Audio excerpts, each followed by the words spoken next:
in those issues that are important for the security and stability of our region.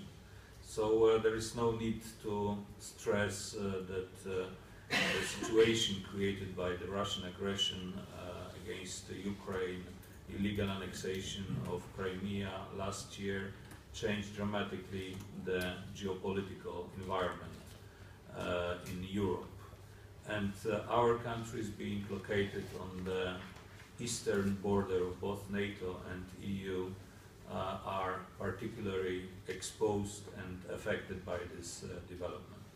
So it is our responsibility, common responsibility, to be active and to take all the necessary measures, both domestically but also on in the framework of important institutions in which we are members, in order to address those challenges, in order also to react in a most effective way.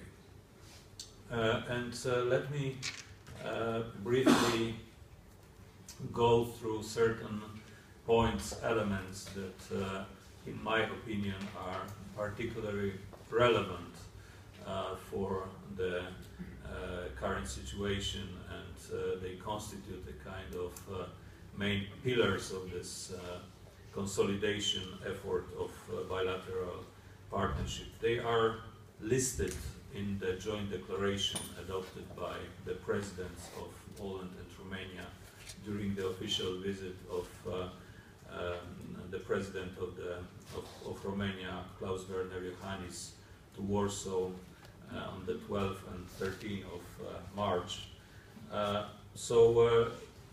The most, I think, important area is the security policy and defense. And here, in the interest of our countries, is the strengthening of NATO role as indispensable structure for the security of Europe, but especially in its traditional dimension, in its traditional function, namely as a collective defense organization and the provider of security guarantees according to Article 5 of Washington Treaty. And here I think we managed jointly also together with a group of like-minded and most active countries to achieve significant results during the Newport NATO summit in September last year. So it was a very important moment for the evolution of the NATO alliance from, let's say, the phase in which some expeditionary functions were the main priority into the evolution into its original function and original role. So we see those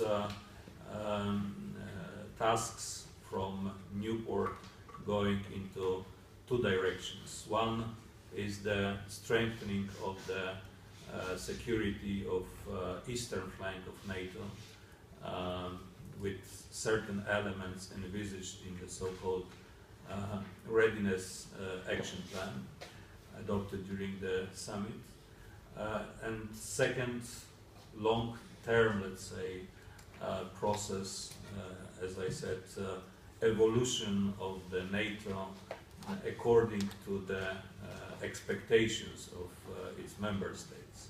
So in our opinion, joint opinion of Poland and Romania, NATO should again strengthen its capacity to react quickly and decisively to the security threats and challenges that we experience now and potentially in the future. And those threats are pretty close to our borders. So we are talking about this function, basic function of protecting the territory of member states. And here I think we can say with certain level of satisfaction that our countries are doing our homework, increasing gradually the defense spendings. In case of Poland, the officially announced target is to reach 2% of GDP in 2016. We have this year 1.95. In case of Romania, this target will be reached the 1 year after, in 2017. So we take our share of responsibility for the strength of the alliance. We also provide our host nation support in many aspects for exercises, training that is conducted together with our allies on our territory, but also we participate very actively in the development of those new instruments that were envisaged during the summit, namely very high readiness joint task forces, so-called spearheads, that will be created within NATO response force, and special command and control units called NATO force integration units that will be established in the 6 countries of Central and Eastern Europe. It is worth to mention that so-called Northeast Multinational Corps located in Szczecin will serve as a headquarter for those new forces in case of activation, and similar but on the one level lower headquarter, divisional headquarter, will be created in Romania. So this is something new in the institutional but military activities of NATO, and our countries actively participate in the implementation of those decisions from Newport Summit. The next NATO summit will be in Warsaw, so in 2016, and we hope that the implementation of the readiness action plan will be finalized during this summit. On a similar issue, during the visit we agreed to continue the coordination among countries on the level of heads of states, the countries of Central and Eastern Europe, on NATO agenda. So the first meeting of this type took place in July last year in Warsaw, and President Klaus-Werner Johannis decided to invite his colleagues from the region to a similar meeting in Bucharest in autumn this year. So it's a kind of continuation of the process initiated in Warsaw. And also I think it's worth to mention that kind of our contribution to the security of NATO as such is not limited to the implementation of the Newport Summit decisions. We also attach particular importance to the timely development, implementation of the NATO ballistic missile defense, being 2 nations hosting important elements of this system, Romania, the Weselu base, Poland, Redzikowo base.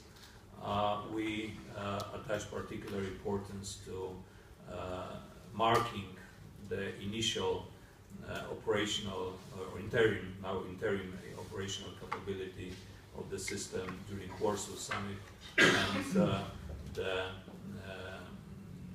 inauguration of the Weselu installation will be a very important element of this process, and we hear that it will take place before the end of this year.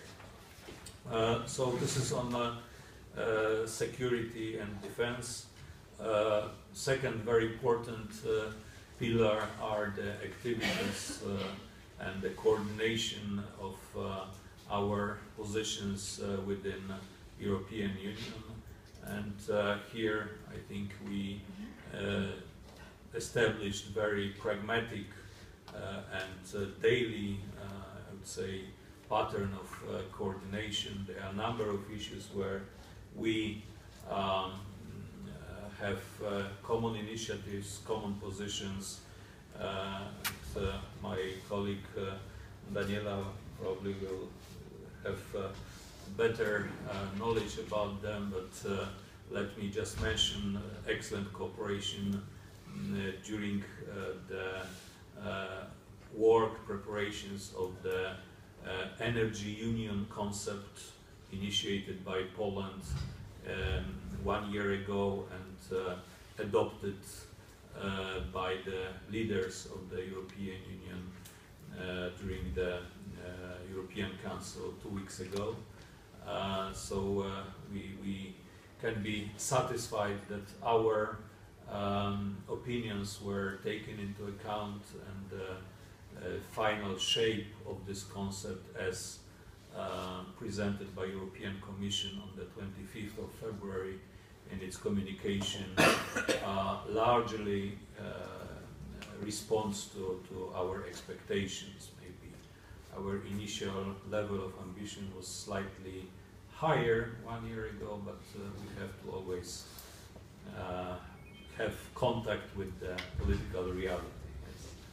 And in this area we also cooperate closely on issues related to nuclear energy. I'd like to mention joint letter by the ministers for energy presented 1 month ago to the European Commission.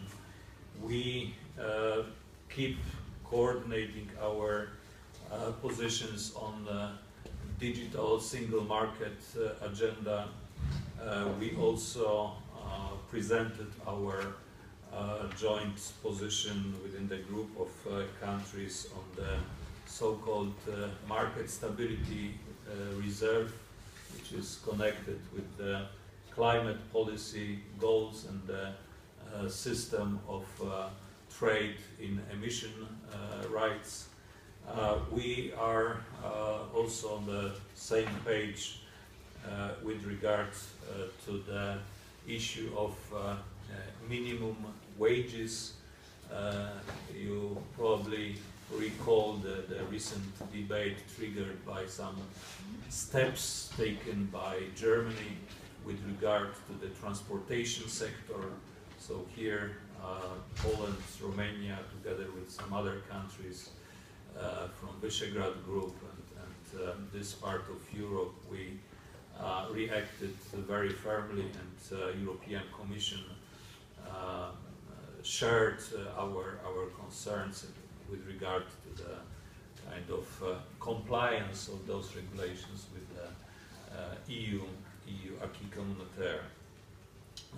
We are also very much involved in the ongoing discussion about free movement of persons within European Union. As you know very well, there are countries that are insisting or are promoting the idea of some restrictions in this field. We have common opinion that this is one of the most important freedoms that were established within European Union, and it would be very difficult to explain to the citizens why we now have to restrict this freedom and to impose some unnecessary, in our opinion, restrictions. In a broader discussion, we are also in the similar position vis-à-vis European Economic and Monetary Union. So being in the group of so-called pre-ins, still not in the Eurozone, but we both have political commitment to join the zone of common currency.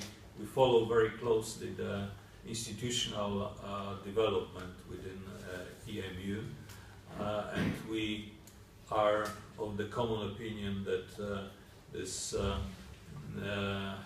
process should remain open for future members of the Eurozone, should not be over-institutionalized, if I can use this word, in order to remain flexible and accessible for the future members.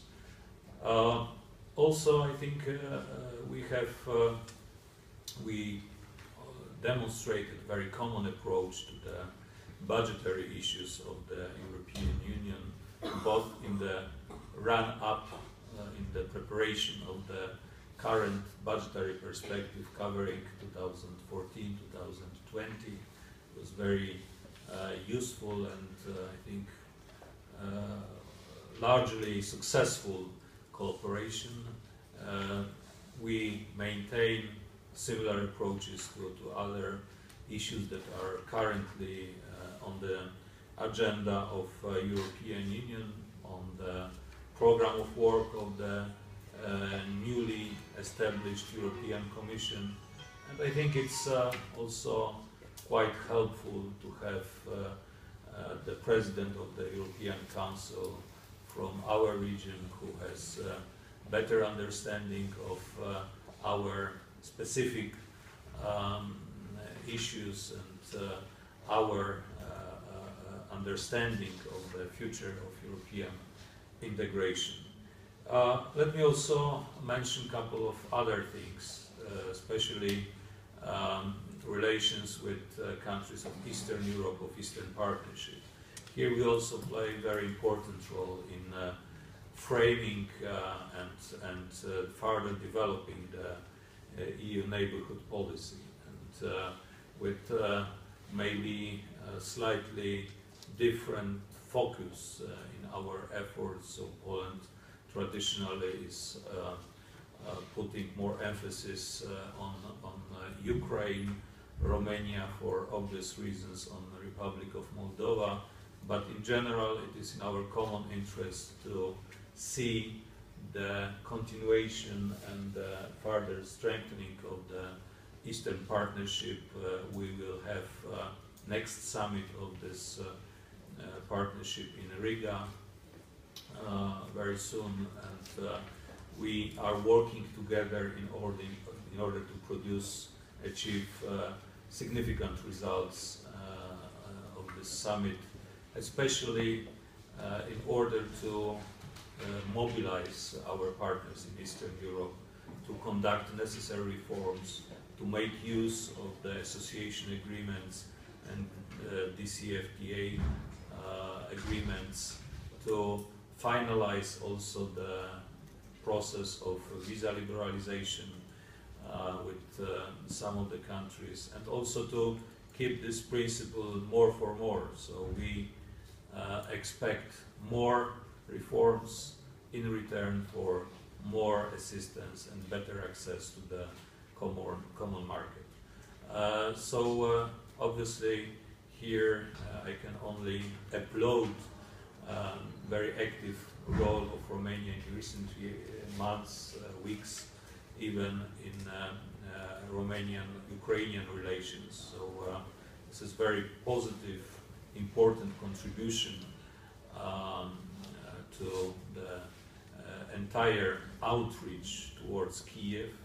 I think very much appreciated in Ukraine, but it creates kind of common front, common platform of interested, like-minded countries that are trying to do our best in order to help Ukrainians to face this challenge and also to implement necessary reforms, because those processes should go in parallel.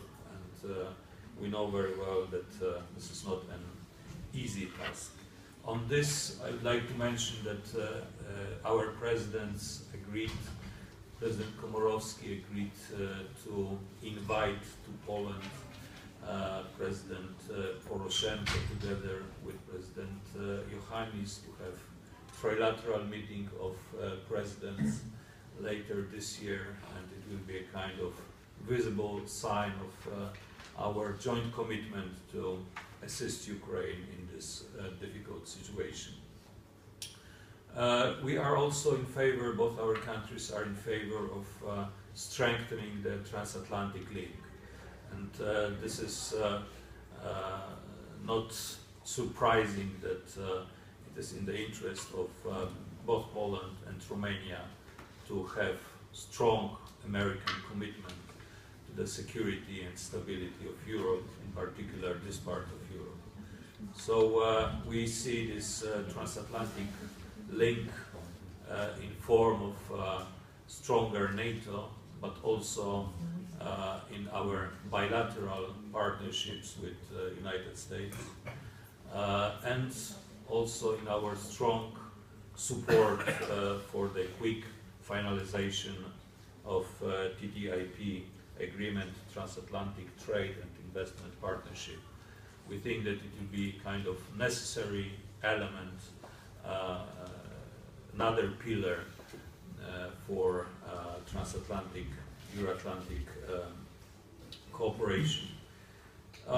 We have similar views on the necessity to keep doors of EU and NATO open. So it is also in our interest to not to be the group of last members of both institutions.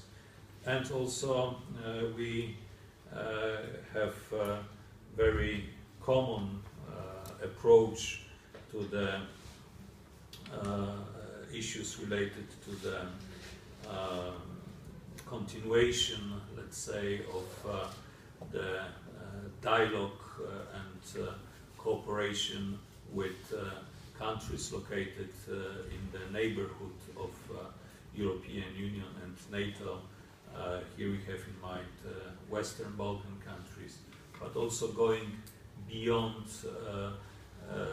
the continent, so-called southern neighborhood. Here we share the views regarding the importance of fight against terrorism and the necessity to cooperate in the countries of Middle East and North Africa in their endeavors to achieve peaceful democratic transition. In conclusion, I would like to say that I'd like to show you some slides, because we tend to maybe sometimes criticize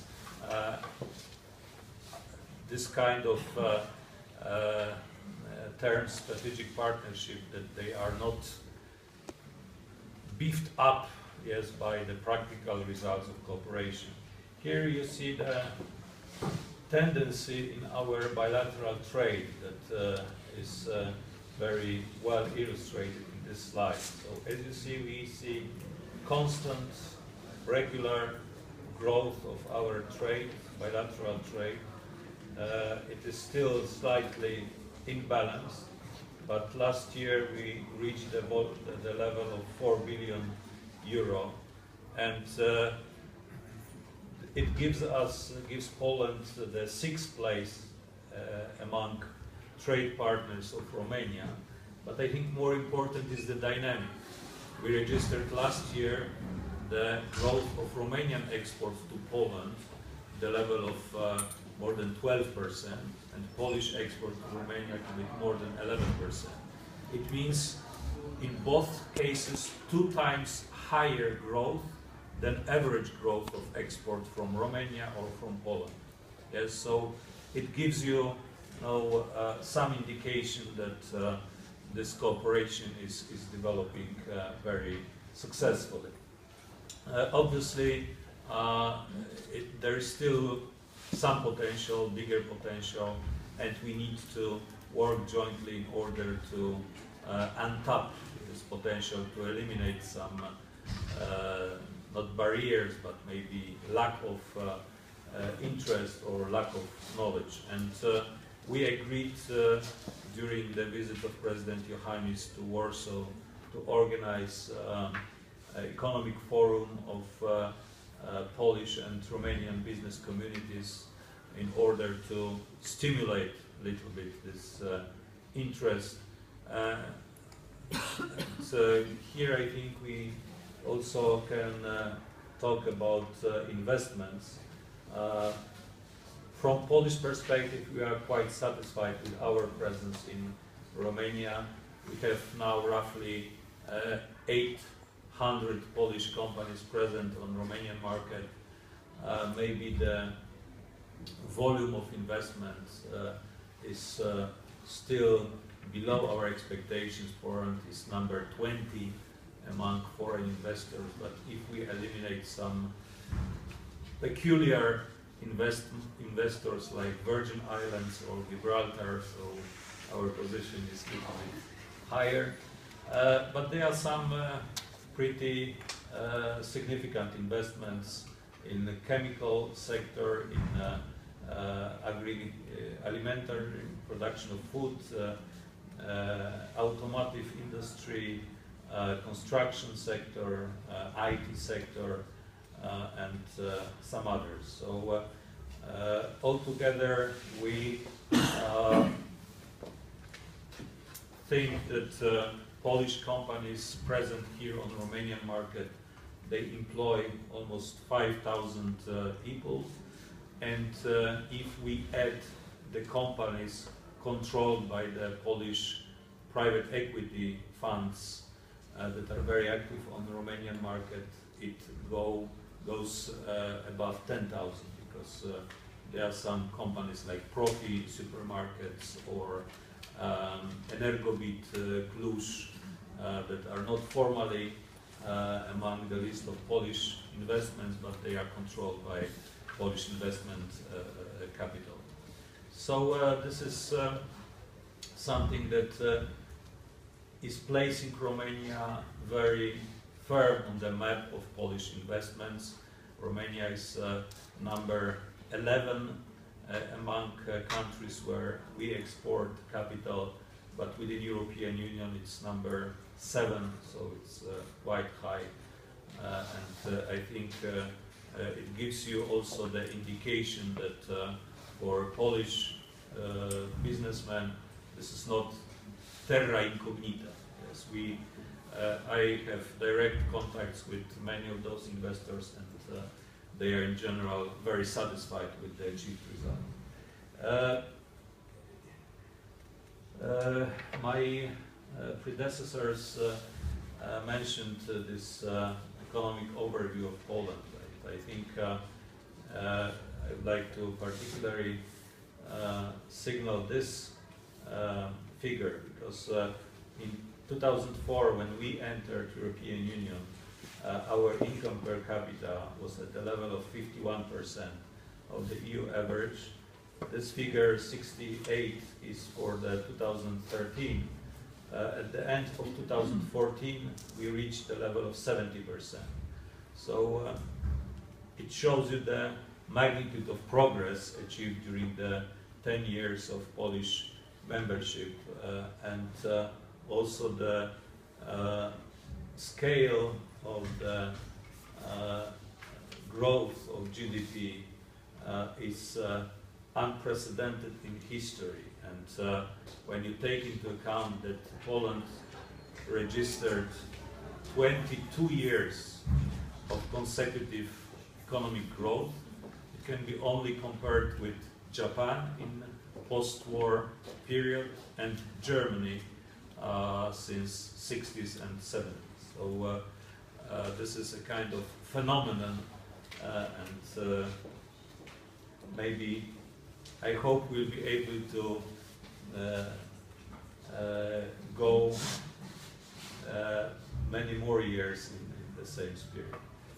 And here is the foreign trade, because I mentioned our bilateral exchange. Last year we registered the volume of trade in euro at the level of 168 billion euro, but maybe those figures are not so convincing. I would like only to say that today Polish export corresponds to 46.5% of GDP, which is higher level than in case of Germany, which is traditionally presented as a kind of export-driven economy. So Poland, given its size, is to a certain extent following the German way, and I think it is a kind of visible proof of the competitiveness of Polish economy and our business community. So in conclusion, I would like to say that it is our joint task and interest to make best use of the political framework created by the strategic partnership. It needs to be brought down to the level of people-to-people contacts, direct cooperation between cities, local communities, universities, NGOs, think tanks, all the stakeholders that should translate into practice those very important but quite general political statements. And it will be not possible without better knowledge about each other. I think here we are in a quite comfortable position, because nobody needs to explain in Poland some basic facts about Romania and vice versa. But we need probably to do a little bit more to encourage our citizens to visit our countries, maybe increase a little bit the tourism, although we see quite significant growth of Polish visitors coming to Romania, but still there is much bigger potential for those in this area of people-to-people contacts, and I think it is the main task for the second action plan that I hope will elaborate soon for the next 5 years period. So once again, thank you for your attention, and I give the floor to the next speaker. Thank you. Thank you very much, your Ambassador. Mr. Orban, Presidential Council for European Affairs, you have the floor. Thank you. Usually I used to speak in Romania when I'm in Romania, but now I will make an exception and I will speak in English. First of all, thank you very much for the invitation to this event. It's a very interesting one. Once again, I'm listening with a lot of attention the presentation of His Excellency, the Polish Ambassador in Romania. In fact, we can say that we are friends. We work together since many, many years. We share together many, many events, many opinions, and I think it's just a good example of the very good cooperation between Romania and Poland. I would like to start my presentation by saying that I really admire our Polish friends. They are really a very good example of how they can succeed both at the European level, at the NATO level, by making huge efforts, because it is not just simply random results. It's a result of a huge and consistent effort made by our Polish friends. And I know, because I know in details the Polish experience at different levels. Of course, I'm talking about the EU level. And let's look about the presence of Poland, of different stakeholders, Polish stakeholders in the Union. Poland has today the President of the European Council. Yeah? It is an absolutely incredible achievement. Unbelievable for 2 years ago. Yeah? Absolutely unbelievable. It's, Poland is present in very informal schemes or formats like the format with when you meet the French and German Weimar Triangle. exactly, Weimar Triangle, and Visegrad, and also many other issues. The Polish present in the European Parliament, in the level of the level of vice presidents. In fact, you had in the past the president of the European Parliament. Now you have vice president. Now you have president of committees, specialized committee. So it's really it's showing clearly that Poland is no longer a so-called new member state. Poland is a very strong member state, clearly showing their potential, its potential at the level of the European level. And I admire, because I admire them because this is the result of a very good political leadership, and this is the result of an excellent public administration. Speaking about the political leadership, let's remind that it wasn't, Poland had an incredible tough accident. I'm talking about the presidential airplane. And afterwards, a significant part of the political and not only political leadership crashed down. Poland had the power to once again to come with new people, being able to really exert a very high quality governance. The same in the administration. We talked before about the present, the Polish and Romanian present at the level of the staff in the European Commission and in other European institutions.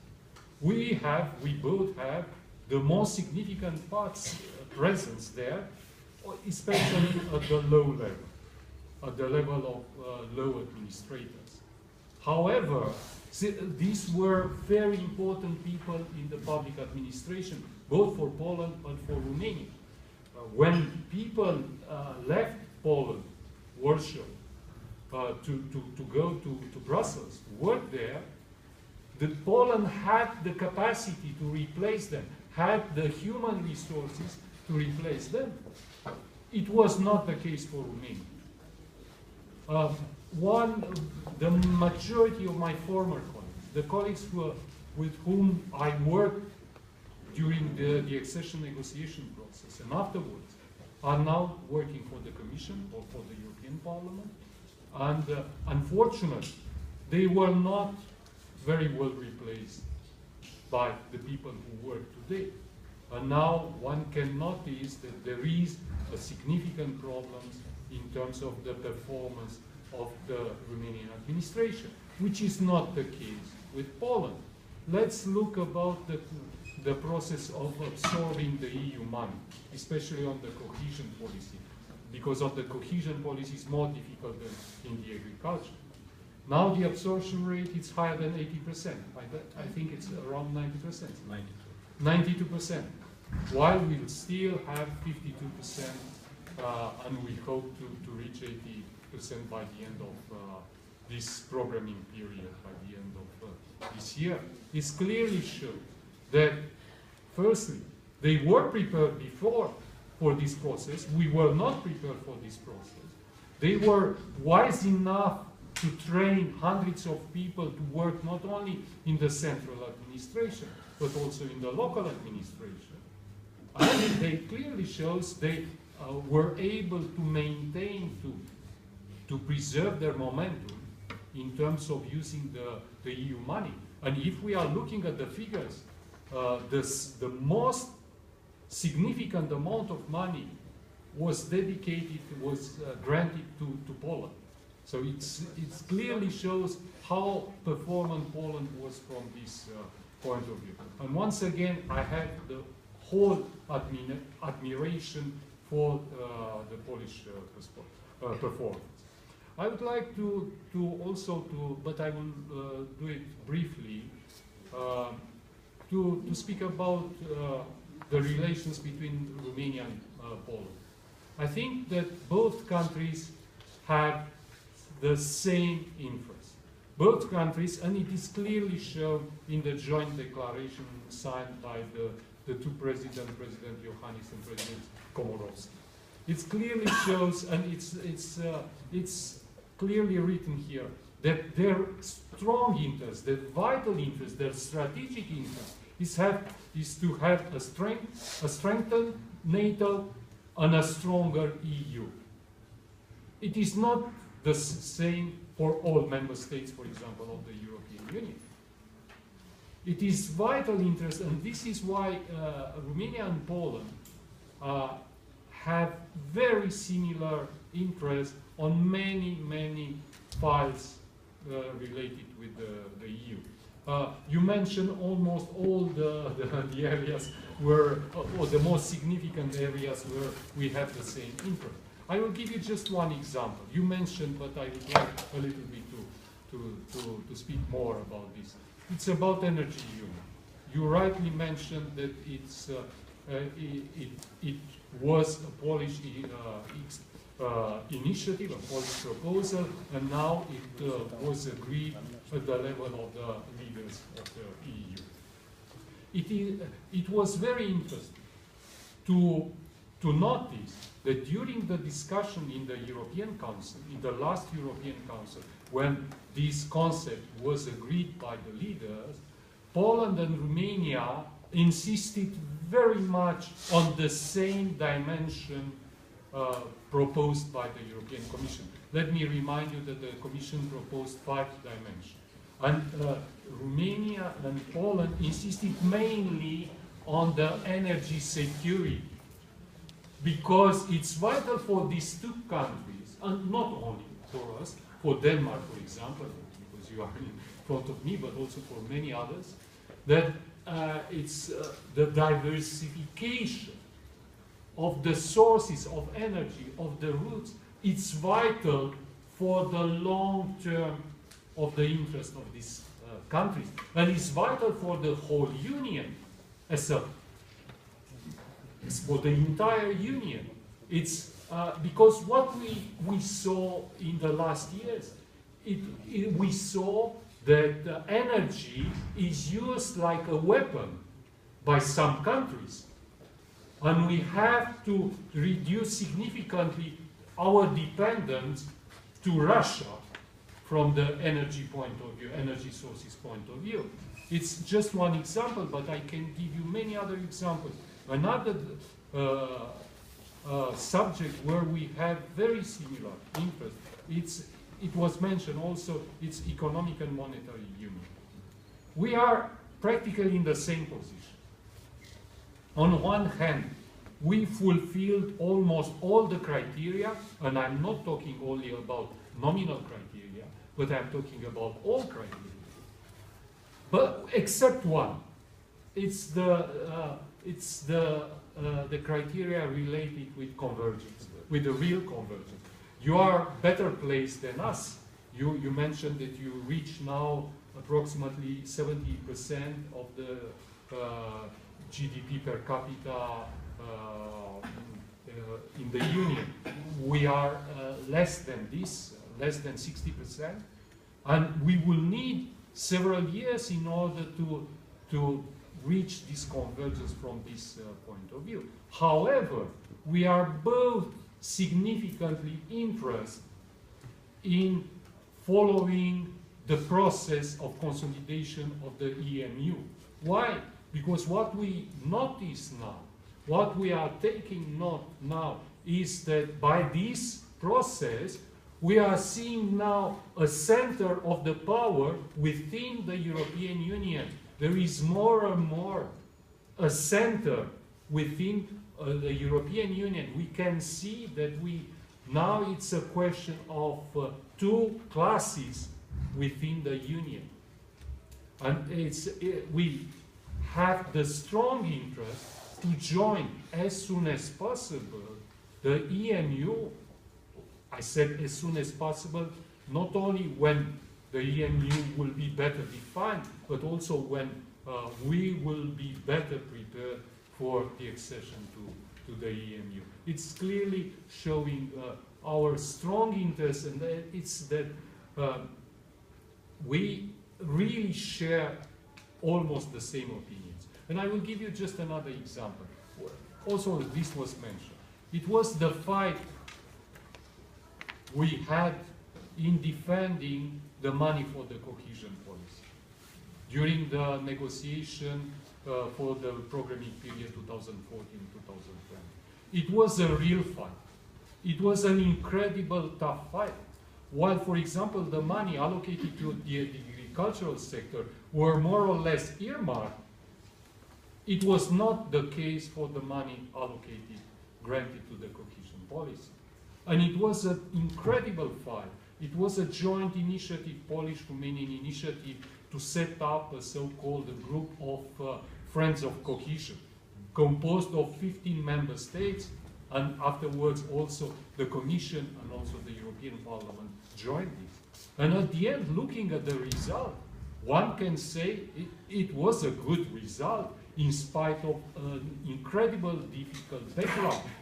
We negotiated the budget of the EU during the crisis, during the most difficult moments of the crisis for the EU, within the EU. And finally, we succeed to have more than 30% of the total amount of money, more than 30% dedicated to the cohesion policy. It was a real success, and it was also obtained by joint forces, Polish and Romanian joint forces, together with the other member states. Also, I would like to mention that it's more than ever vital for us to strengthen our cooperation.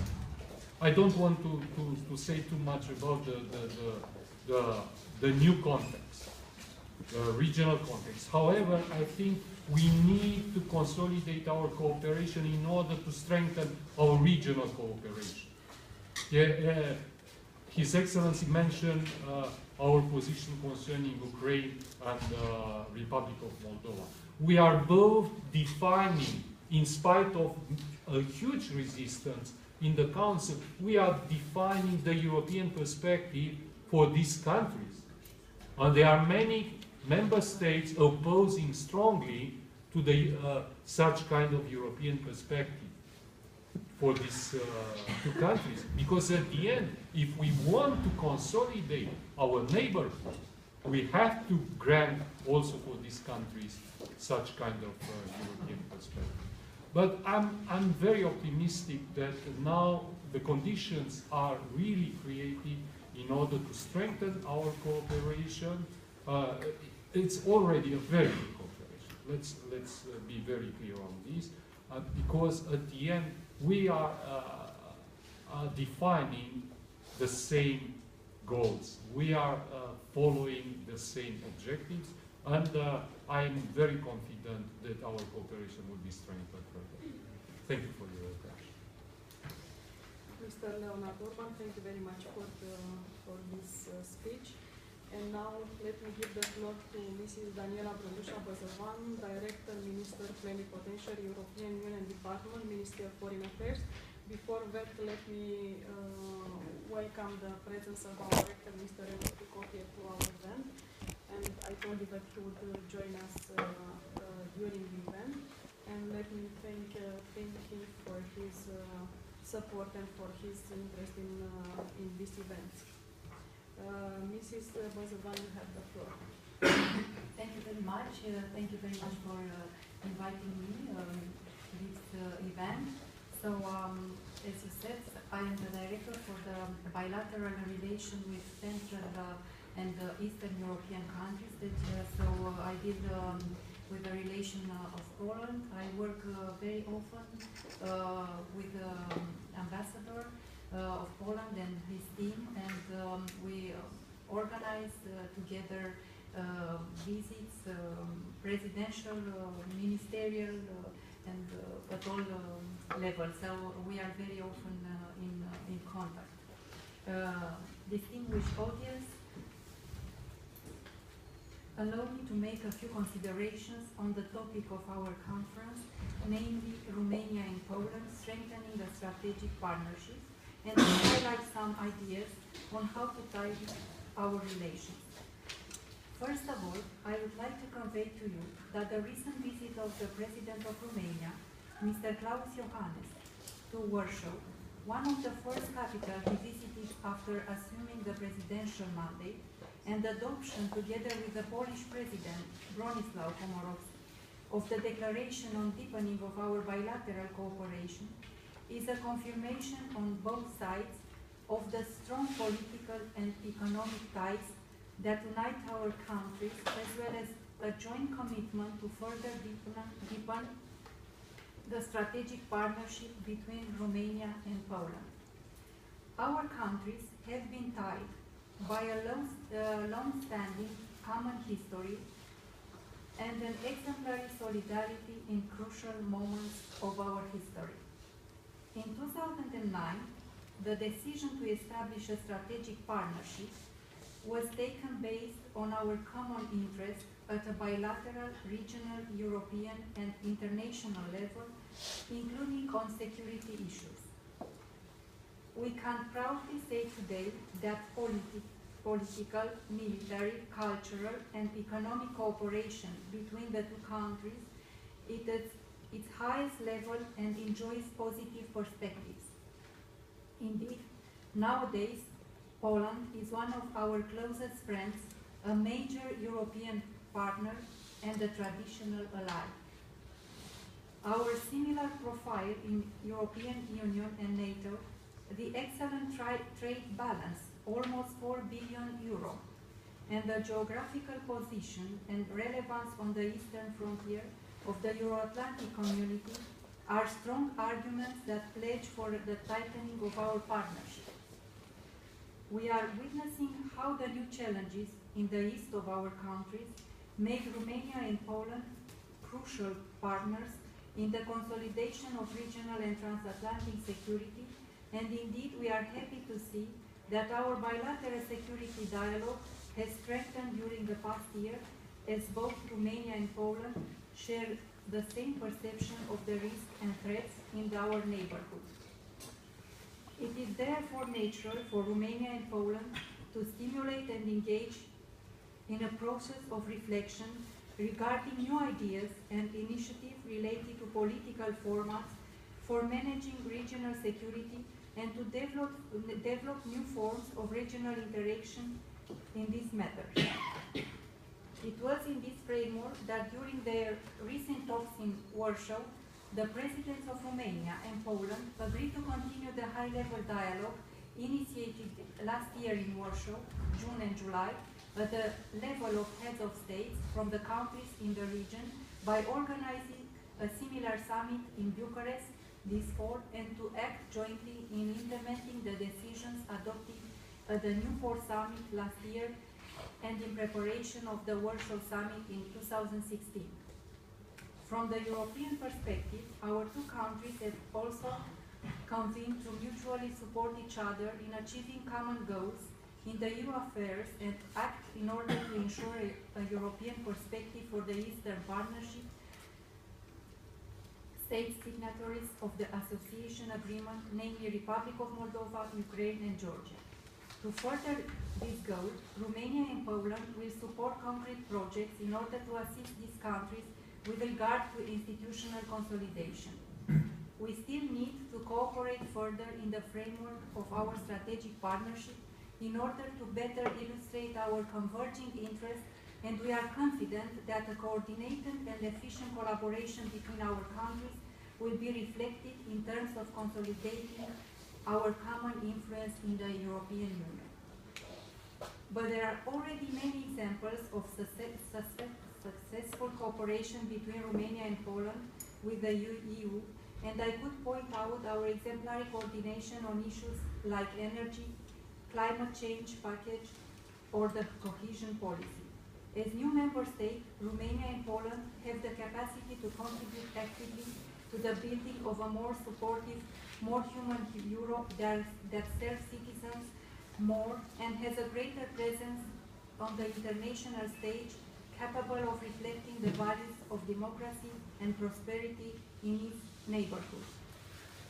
Other major European issues in which Romania and Poland have agreed to support each other concern the policies aimed at economic growth, the strengthening of the European and Monetary Union, enhancing energy security, the enlargement process. Last but not least, Bucharest and Warsaw envisage to further adapt and consolidate their bilateral strategic partnership to the new challenges emerging from our eastern neighborhood. In my opinion, the main challenge in deepening the Romanian-Polish strategic partnership is to find together ways to promote their common views and objectives in a manner even more efficient than before at European and international level. The strategic partnership between Romania and Poland covers all areas of interest and cooperation, and we are satisfied with its implementation, especially in the field of political and strategic dialogue, the structured dialogue at the level of state secretaries in the Ministries of Foreign Affairs and the Ministries of Defense, the Romanian-Poland-Turkey trilateral format. A most positive effect of our strategic partnership was the constant increasing of Romanian-Polish trade exchange and investments in the past few years, and we strongly believe that this trend could be consolidated by exploring untapped niches for cooperation. At the same time, we encourage the Romanian investors to invest on the Polish market, and we are convinced that organizing Romanian-Polish business forums, including on the margins of the high-level bilateral visits, will foster links between our business communities. As far as the sectoral cooperation is concerned, we want to boost jointly projects in the number of areas such as infrastructure and energy security, renewable energy, the development of north-south transit corridors and greater diversification of supplies, restructuring of the mining sector, tourism, academic and cultural exchanges, so on. Another area with a significant potential for our bilateral cooperation is innovation and research. In this respect, we could consider launching a Romanian-Polish Innovation Forum, which would bring together representatives of companies associated with the concept of innovation, educational institutions, research and technological centers. We also believe it is important to further deepen our institutional dialogue and to continue exchanging experience at the level of economic institutions. In this context, the EU funds absorption of the support programs to entrepreneurs are of utmost importance. In conclusion, trying to summarize, I would say that based on a strategic partnership, adapted to the challenges facing the Euro-Atlantic community, Romania and Poland are today, in my opinion, the most natural partners to promote their convergent views on the regional, European and global level. Thank you. Thank you very much, Mrs. Bazavan, Director, Minister Plenipotentiary, European Union Department from the Ministry of Foreign Affairs. Thank you very much for sharing this role with me. I feel more confident. And now let me open the floor directly for questions and answers and comments. I suggest that we collect all the questions in one session. When you ask the question, please say your name and your affiliation, and to whom the question is addressed. There is a mic which can be circulated. Mr. Mureșan, 4 minutes. Thank you so much. First question, Your Excellency, could you elaborate a little bit about the secret mechanism of success of your 7 Polish companies going global? And this is also a proposal. Why not to organize an event together, Poland and some Romanian NGOs, institutions, university, to look a little bit about that? Participating in Conferința in the last years, I have seen 15 years ago because this kind of coherence. Second, about 16+1. Warsaw hosted summit, Bucharest also. What do you think about this format in the next period? We have also, from the last years, the think tank layer of this kind of cooperation. Bucharest proposed to have a contact point of 16+1 in think tank, at the think tank level. So which is the future of this format of cooperation in China, the countries considered? Thank you so much. Thank you very much, Mr. Mureșan. Shall we collect the other? Okay. Any other questions? There is. Please say your name, your affiliation, and to whom the question is addressed.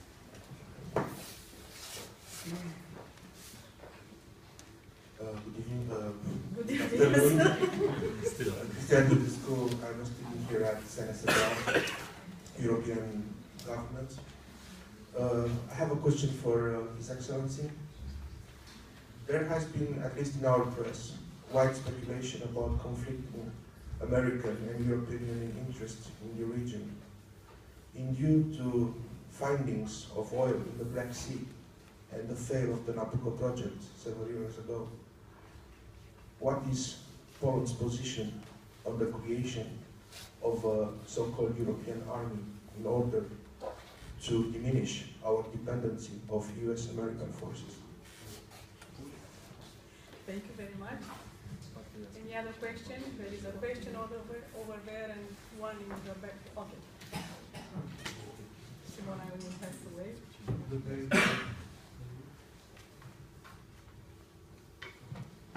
Good day. My name is Voicu Alexandru.